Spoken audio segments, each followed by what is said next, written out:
Hi అండి, నమస్తే అండి. Welcome back to my channel 90s middle class అమ్మ. ఇదిగోండి, ఇది గలబోటి గోంగూర కూర చేశానండి. ఇది చాలా బాగుంటుందండి. ఇదిగోండి, గలబోటి తీసుకున్నాను. ఒక హాఫ్ కేజీ గలబోటి అండి. ముందు ఒకసారి శుభ్రంగా కడగాలండి. ముందు ఒకసారి, తర్వాత ఇలా ఒక గిన్నెలో వాటర్ వేసుకొని కాస్త పసుపు వేసుకొని ఒక 5-10 నిమిషాలు, ఎక్కువసేపు అక్కర్లేదండి, ఒక 5-10 నిమిషాలు ఇందులో డస్ట్ అంతా వచ్చేసేలా ఒక 5 నిమిషాలు ఉడికించుకోవాలి. ఇందులో మురికంతా వచ్చేస్తుందండి ఇలా ఉడికించుకుంటే. ఇదిగోండి, ముందు ఎలా ఉందండి, ఇదిగోండి ఒక 5 నిమిషాల తర్వాత ఈ విధంగా ఉంటుంది. ఈ వాటర్ని అంతా శుభ్రంగా కడిగేసి 2-3 సార్లు వాష్ చేసుకోవాలండి.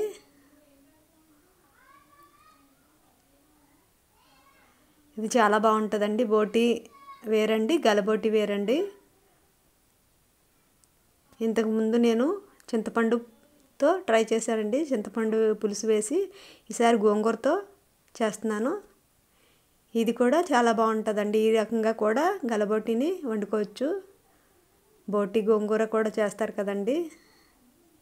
ఇది ఒక కట్టు గోంగూర అండి. ఇది కూడా 2-3 సార్లు ఇలా కడిగి తీసుకోవాలి.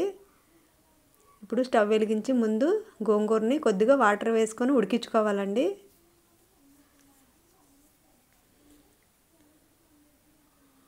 ఒక పావు గ్లాస్ నీళ్ళు వేసుకొని ఉడికించుకున్నాను నేను. ఇలా ఉడికిన తర్వాత వాటర్ వంపేసి ఉప్పు వేసుకొని ఇలా పప్పు గుత్తితో మెదుపుకోవాలండి. మిక్సీ పట్టుకుంటే మరీ మెత్తగా పేస్ట్లా అయిపోతుంది. ఈ విధంగా పప్పు గుత్తితో మెదుపుకుంటే చక్కగా బాగుంటుందండి. ఆకు మరీ మెత్తగా కాకుండా. ఇదిగోండి, కళాయిలో ఆయిల్ వేసి కొద్దిగా కరివేపాకు, తర్వాత ఉల్లిపాయ ముక్కలు ఎక్కువ కోసుకున్నానండి. ఒక పావు కేజీ ఉంటాయి. ఒక 5 పచ్చిమిర్చి వేసుకున్నాను. గోంగూరకి పచ్చిమిర్చి టేస్ట్ చాలా బాగుంటుందండి. ఉప్పు వేసి మగ్గబెట్టుకున్నానండి ఉల్లిపాయ ముక్కలను. ఇలా మగ్గిన తర్వాత ఒక 2 టేబుల్ స్పూన్లు అల్లం వెల్లుల్లి పేస్ట్ వేసుకోవాలి.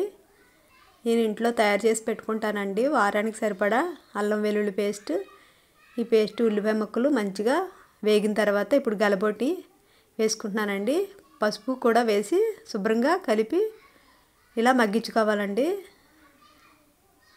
పెద్ద ముక్కలుగానే ఉంటే కట్ చేసుకొని పెట్టుకోవాలి గలబోటి. ఇదిగోండి, ఇలా మధ్య మధ్యలో కలుపుతూ ఒక 10-15 నిమిషాలు ఫ్లేమ్ తగ్గించుకొని సిమ్లో పెట్టుకొని ఇలా ఫ్రై చేసుకోవాలండి కాసేపు, 10-15 నిమిషాలు.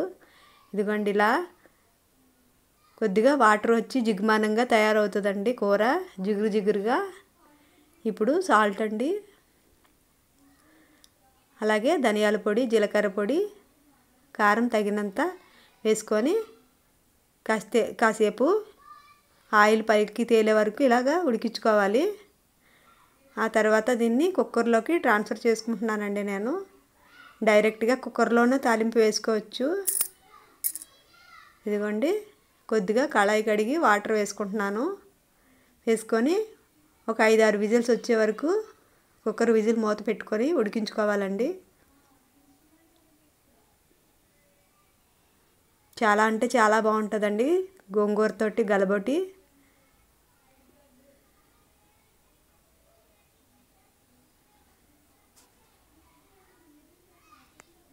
ఇదిగోండి, 5 విజిల్స్ తర్వాత చూపిస్తున్నాను. ఇదిగోండి, కూర చక్కగా మంచిగా ఉడికిపోయిందండి. 5-6 విజిల్స్ వచ్చాయి. దాన్ని మరలా ముందు కళాయిలోకే వేసేసుకుంటున్నాను. ఇలా వేసుకొని ఇప్పుడు మనం రుద్ది పెట్టుకుని గోంగూరను కూడా ఇందులో వేసేసుకోవాలి.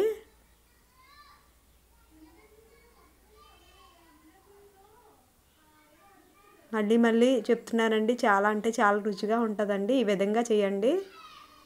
పేస్ట్ కంటే ఇలా పప్పు గుత్తితో రుద్దితే గోంగూర బాగుంటుందండి.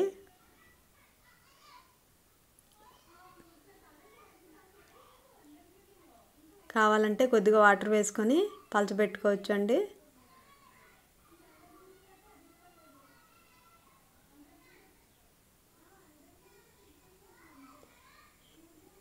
కొద్దిగా ఉప్పు తక్కువైందండి, అందువల్ల మరలా కొద్దిగా సాల్ట్ వేసుకుంటున్నాను నేను.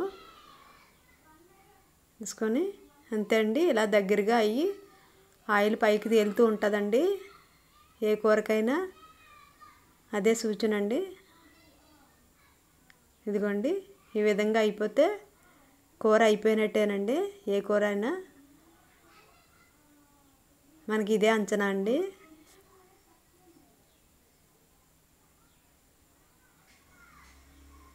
ఇది వేడివేడి అన్నంలో తిని చూడండి, చాలా అంటే చాలా రుచిగా ఉంటుందండి.